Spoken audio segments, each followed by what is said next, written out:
వగ్గాని చేస్తున్నానండి. రాయలసీమ స్పెషల్ వగ్గాని. దానికోసము మురమరాలు ఇలా వాటర్లో నానపెట్టుకోవాలండి ఒక 10 నిమిషాల పాటు. ఇదిగోండి వగ్గాని కోసము నేను ఈసారి పాలు పోసి చేస్తున్నానండి వగ్గాని.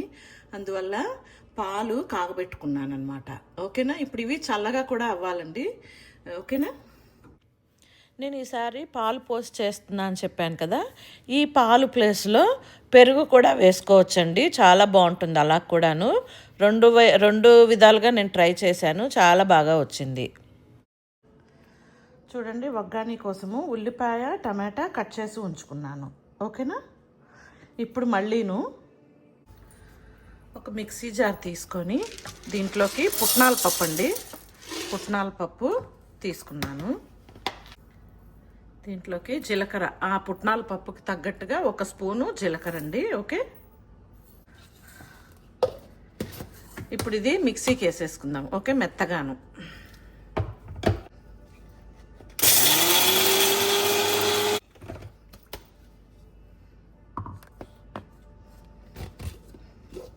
ఇదిగోండి మిక్సీ జార్లో పొడి వేసేసుకున్నాను. ఇది కూడా పక్కన పెట్టేసుకుందాం ఇప్పుడు. ఓకే, ఇప్పుడు మురమరాలన్నీ ఈ వాటర్లో మంచిగా నానిపోయాయండి. ఇప్పుడు ఇవి దీంట్లో నుంచి తీసేసి ఓకే వేరే దాంట్లో వేసేసుకుందాం ఇలాగా. ఓకే, గట్టిగా పిండేసేయండి. ఓకే, నేను మా ఇంట్లో ఉండే వాళ్ళ 3 క్వాంటిటీ చేస్తున్నానండి. దాన్ని బట్టి వేసుకోండి మీరు కూడా మురమరాలు అనేది క్వాంటిటీ. ఓకే,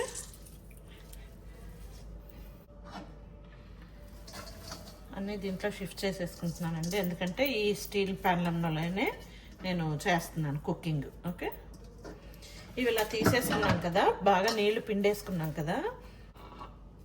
ఇప్పుడు ఇవి నీళ్ళన్నీ పిండేసుకున్నాం కదండి, దీంట్లోకి మనం ఇందాక మిక్సీకి వేసుకున్న పప్పుల పొడి జీలకర్ర వేసుకున్న పొడి ఉంది కదా, అది దీంట్లో కొంచెం పైన ఇలా కలుపుకుందామండి. ఓకే,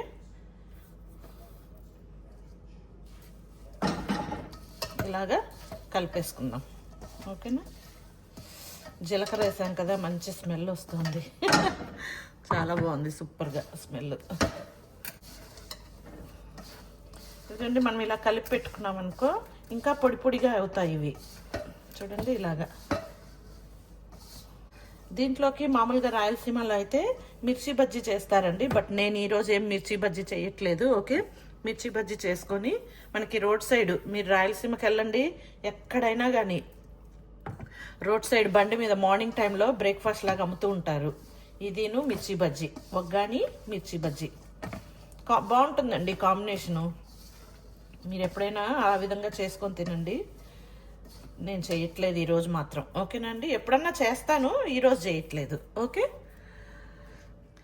ఇప్పుడు ఇవి పక్కన పెట్టేసుకుందాం. ఓకే, ఇప్పుడు పొయ్యి వెలిగించుకొని పెన్నం పెట్టుకుందామండి. ఆయిల్ వేసుకుందామండి.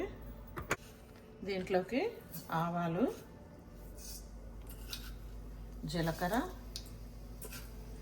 మినపప్పు, శనగపప్పు.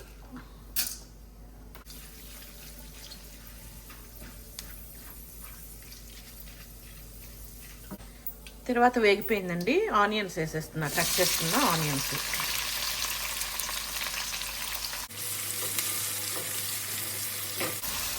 ఇవి కొంచెం వేగాలండి.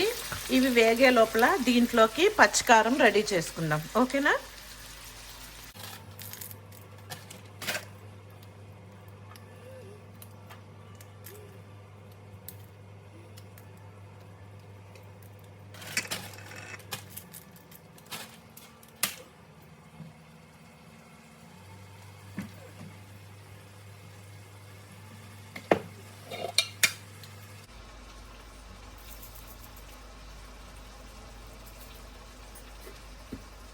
పచ్చికారం రోట్లో దంచుకుంటున్నానండి నేను. మెత్తగా ఏం దంచుకోక్కర్లేదండి, జస్ట్ కచ్చా పచ్చగా దంచుకుంటే చాలు.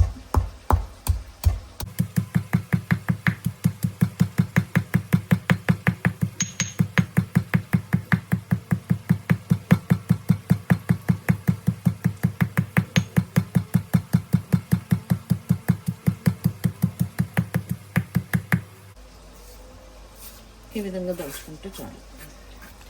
పచ్చికారం అయిపోయింది కదా, ఇప్పుడు స్టవ్ దగ్గరికి వెళ్ళిపోదాం. వచ్చేయండి.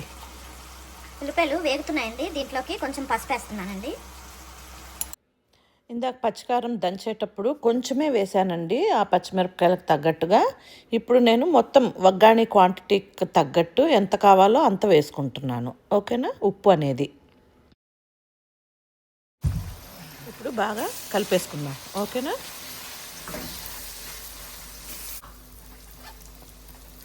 దీంట్లోకి టమాటాలు కూడా వేసేస్తున్నానండి. ఆనియన్ కాస్త వేగింది, సో ఆనియన్ కాస్త వేగాక టమాటాలు కూడా వేసేస్తున్నాను. వేసాక కాసేపు ఇలా కలిపేసుకొని టమాటాలు మగ్గే వరకు ఉడికించుకుంటే చాలు. మొత్తం మెత్తగా ముషిగా అయిపోక్కర్లేదు. మూత పెట్టుకుంటామండి టమాటా వేగే వరకు. ఓకే, టమాటా వేగిపోయిందండి. ఇందాక మనం దంచుకున్న ఈ పచ్చిమిరపకాయల కారం వేసేద్దామండి. ఇప్పుడు ఆ పచ్చికారము పచ్చివాసన పోయే వరకు ఒక 30 సెకండ్స్ అలాగా ఫ్రై చేసుకుందాం. నా పచ్చిమిరపకాయలు ఎక్కువ కారం లేవండి, అందుకని నేను ఒక చిటికెడు కారపొడి కూడా వేసుకుంటున్నాను. పచ్చికారం అంతా ఇప్పుడు బాగా మగ్గాలండి.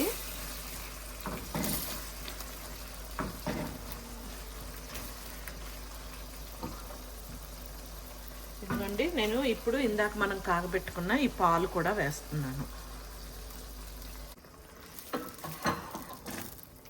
ఇది ఇప్పుడు కొంచెం గట్టి పడే వరకు బాగా ఉడికించుకుందామండి.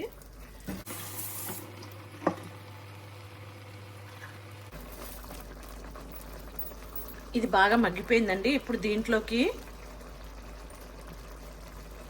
మనం ఇందాక పప్పుల పొడి అంతా కలిపి పెట్టుకున్న ఈ మురమరాల అంతా వేసేద్దామండి. దీంట్లోకి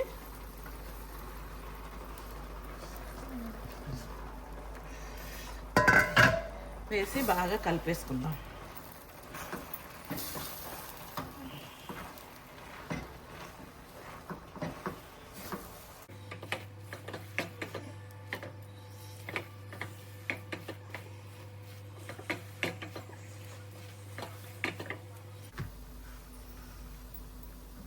దీంట్లోకి కొత్తిమీర అండి. ఓకే,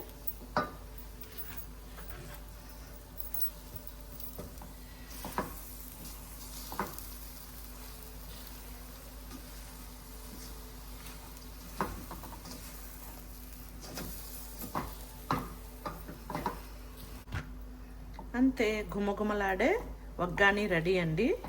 పాలు ప్లేస్లో పెరుగు కూడా వేసుకోవచ్చండి. పెరుగు వేసుకుంటే ఇంకా చాలా బాగుంటుంది. మీరు కూడా అందరు చేసుకొని ఎంజాయ్ చేయండి. Thank you. Please like, share, subscribe.